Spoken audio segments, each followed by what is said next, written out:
বাবাকে একদা জিজ্ঞাসে ছেলে গভীর কৌতূহলে, সফলত সার্থক জীবন বলো বাবা কাকে বলে? বলিলেন বাবা, চলো মোর সাথে, দুজনে উড়াবো ঘুড়ি। বাপ বেটা মিলে আকাশের নীলে ঘুড়িটা দিলেন ছুরি। ছেলে মন দিয়ে দেখিছে আকাশে, ঘুড়িটা পথ পথ উড়ে নীলাকাশ চিরে উপরে উঠিছে আকাশ ফুঁড়ে। বাবা এবার ঘুড়ির সুতোটি ছাড়া দিলেন ক্ষান্ত করে, মাতাল ঘুড়িটা টাল মাটালে ওই ডানে বাই শুধু নড়ে। ওই দেখো, অত উঁচুতেও ঘুড়িটা ভাসছে কেমন করে, সুতোর টানে আর যাচ্ছে না সে, ভাসছে হাওয়ার পরে। তুমি কি ভাবো না সুতোর কারণে থেমে গেছে ওই ঘুড়ি? নইলে আরো উপরে যেত সে সাদা কালো মেঘ ফুরি। ছেলে কহে, বাবা ঠিক বলেছ, সুতোটা না হলে আজ গগন বিহারী আমার ওই ঘুড়ি আকাশে করিত রাজ। ছেলে কহিতেই বাবা আচানক সুতোটা দিলেন কেটে, সুতোর টান থেকে মুক্ত হয়ে সেই ঘুড়িটা উপরে ছোটে। কিছু দূর উপরে গিয়ে সে এবার বেসামাল হয়ে পড়ে, ভারসাম্যহীন আওড়া কেওড়া সে এপাশ ওপাশ করে। ক্ষণ পরেই নিচে নামিতে নামিতে মাটিতে যায় পড়ে।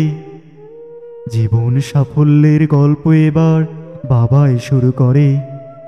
শোনো হে বাছা, জীবনে আমরা যেভাবে যেথায় থাকি, ভাবি উপরে ওঠার হয়তো আমার অল্প একটুই বাকি।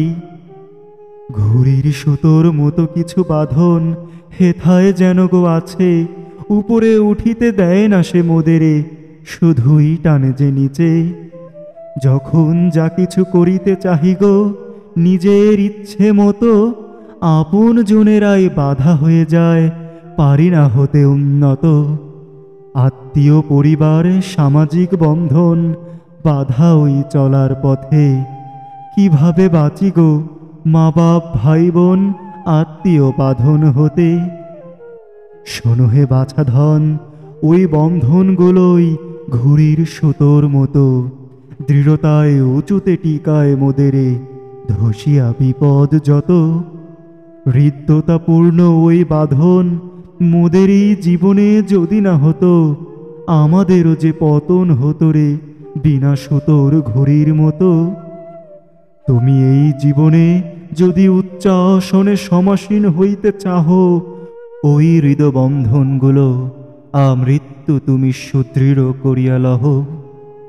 সুতো আর ঘুড়ির বন্ধন যেমন ঘুড়িকে দেয় ভারসাম্য, পরিবার সমাজ বাঁধনে নেই কো ঘুড়ি সুতোর তারতম্য। মানব জীবনে পরিবারের সাথে ভারসাম্য সুদৃঢ় হলে, এটাকেই প্রকৃত সফলতা আর সার্থক জীবন বলে। এটাকেই প্রকৃত সফলতা আর সার্থক জীবন বলে।